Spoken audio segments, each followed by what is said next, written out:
Hey, good morning. I'm Patricia Murphy. It's Thursday. This is Seattle Now. Layoffs have sent a shockwave through the tech sector. Thousands of workers around Puget Sound are suddenly or soon to be out of work. Puget Sound Business Journal tech reporter Rick Morgan is here to talk about what's next for laid off workers. But first, let's get you caught up.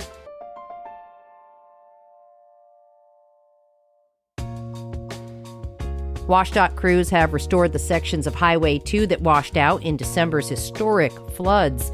US 2 at Tumwater Canyon near Leavenworth reopened to two-way traffic this week, restoring access across Stevens Pass. It had been closed since mid-December. More permanent repairs will be completed this summer.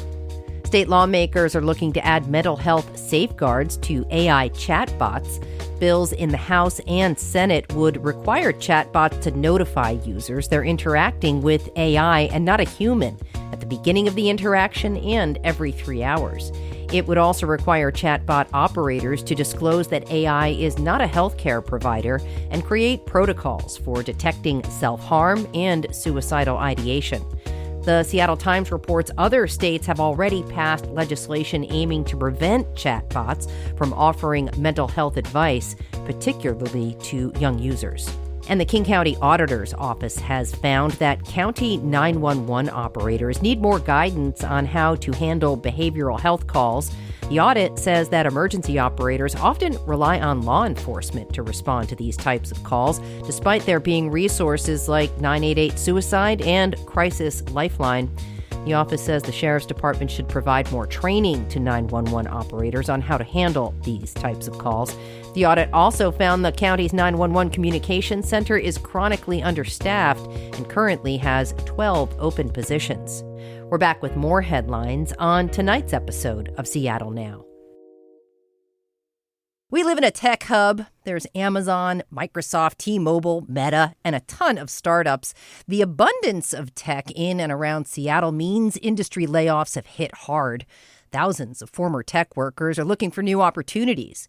Puget Sound Business Journal reporter Rick Morgan is here to shed some light on what life looks like for workers after a big tech layoff. Rick, thanks for rushing over here after the Seahawks parade. You were on assignment. I was. Thank you for having me and being patient and not being too judgmental of how sweaty I am from biking here. You took the smart route, though. It seems like every couple of weeks we're hearing about another tech company laying off workers. It's almost hard to keep up at this point. So let's start with a recap of the numbers of recent layoffs. The big ones that have caught headlines recently, obviously Amazon has laid off about 30,000 since October, and that's over 5,400 here in Washington alone. Obviously, they're a big national company, so those layoffs span across the country, but the effects here locally are pretty stark with that number. Microsoft laid off about 15,000, I believe, last year in May. But then some of the other big names, T-Mobile, Expedia, Zillow, F5, it's almost rare to see a company that hasn't done layoffs at this point. Let's get into a little bit more specifics about who exactly is getting laid off. In a lot of ways, it's across the board. No one is 100% safe from these things. But one of the surprising aspects that I learned as I was talking to folks who see this every day is that it's a lot of middle management folks that are getting let go, which can be pretty devastating for those. Not that it's easy for anyone to get laid off, but let's say you're 10, 15, 20 years into your career. Think about where you kind of are in life at that point. You might have kids that are going to college. You might have elderly parents who need care. You have a mortgage. You just have a lot of financial responsibility, and to all of a sudden lose your income overnight.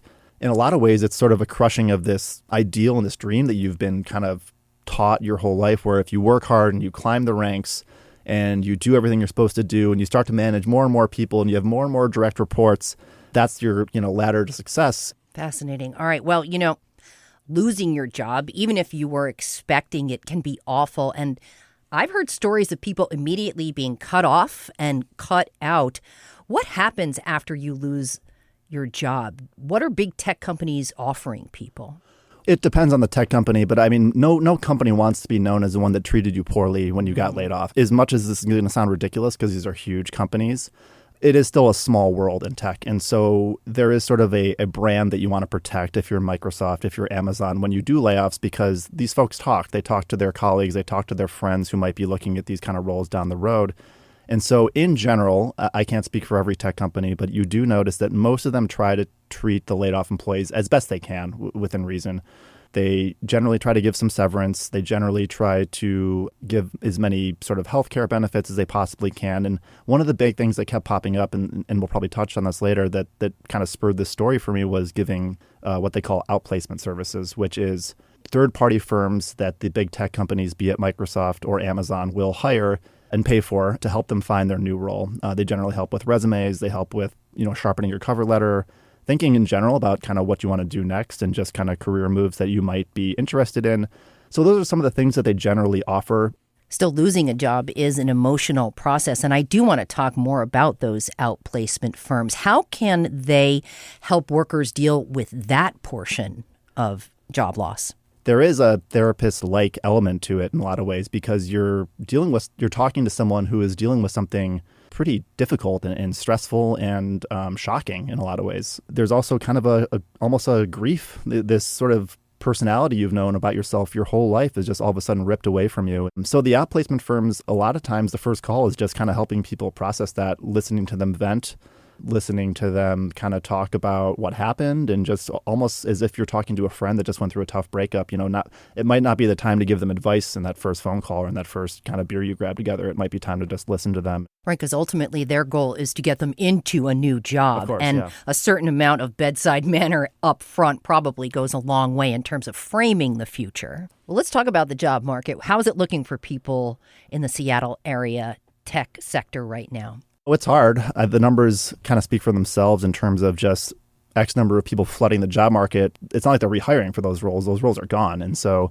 there's less roles. There's more people looking for the same roles. So it's taking a lot longer. I mean, again, this is sort of not incredibly quantitative, and it's more just kind of anecdotal from people that I've heard. But a lot of the outplacement people I talked to would say when they first started, doing this 10, 15 years ago, it would take someone on average 5-ish months to maybe find a new role, and now it's taking 12 to 18 on average. I mean, there's outliers in both directions, I'm sure, but it's just in general taking a lot longer. Who did you talk to? Whose story stood out to you for your reporting? Yeah, I talked to a woman named Orla Neary. She actually had used one of these outplacement firms, and she worked at Microsoft for 22 years, climbed the ranks there, got chief of staff roles, was really doing pretty well and pretty high up, and she was helping with the marketing for new emerging technologies, one of which was artificial intelligence. And once AI sort of became beyond just the sort of experimental new tech, and it just sort of worked its way into Microsoft's, day-to-day sort of lexicon, the mainstream marketing engine of Microsoft sort of takes over from there. And so her team was deemed not necessary anymore. So she got caught up in those layoffs last spring,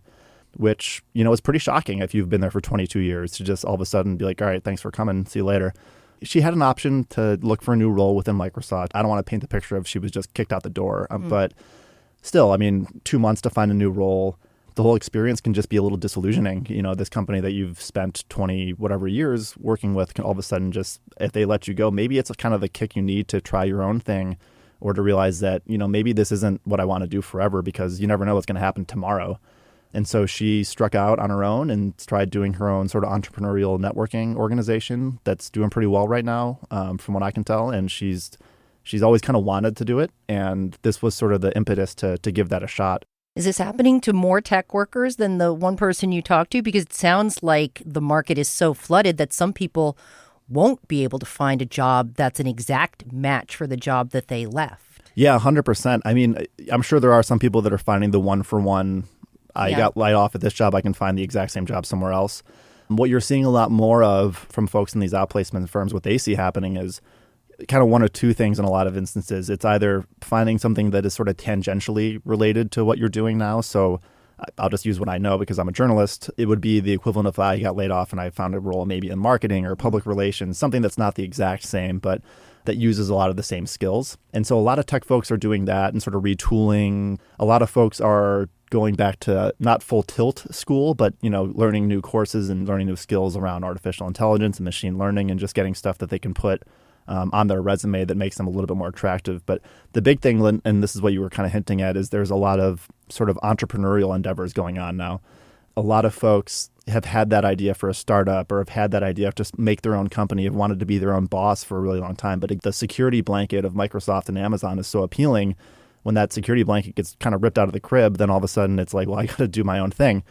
And so a lot of folks are kind of taking that leap and doing the entrepreneur startup thing. And a lot of folks, even if you're not doing the true kind of startup, a lot of folks are kind of launching their own consulting firms. You know, maybe if you were a hotshot sales rep at Amazon, you can launch your own consulting firm where you're the CEO, and I'm using air quotes. Your listeners can't see that, but you're the CEO and founder of it, and you're the only employee. It's just you, but it's like an LLC, and you know you're doing part-time accounting work or legal work for whoever it might be. A lot of folks are doing that. That's what you hear from a lot of the, because again, if these people have been working for 20-something years, you know, they know what they're doing. And so this kind of they have the credentials to actually be able to charge for those skills that they have.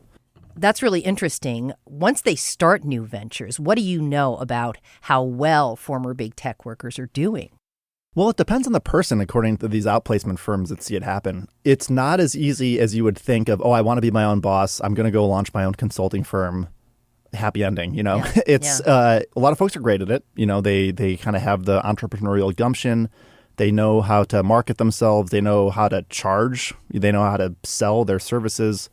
A lot of folks, though, have kind of worked in big tech for so long and had those sort of guardrails around them where if you work at Microsoft or Amazon, you probably never had to market your skills. You just worked at Microsoft and they gave you work and you kind of just did that. And so learning how to market and sell your services is a new skill for a lot of folks that have never had to think about that. I mean, there's just lots of kind of nuts and bolts things that you don't have to worry about when you're, you know, one of 10,000 employees at a company, but you do need to figure out if you're going to launch your own consulting firm. So it's a mixed bag. Like some people just, it comes naturally to them.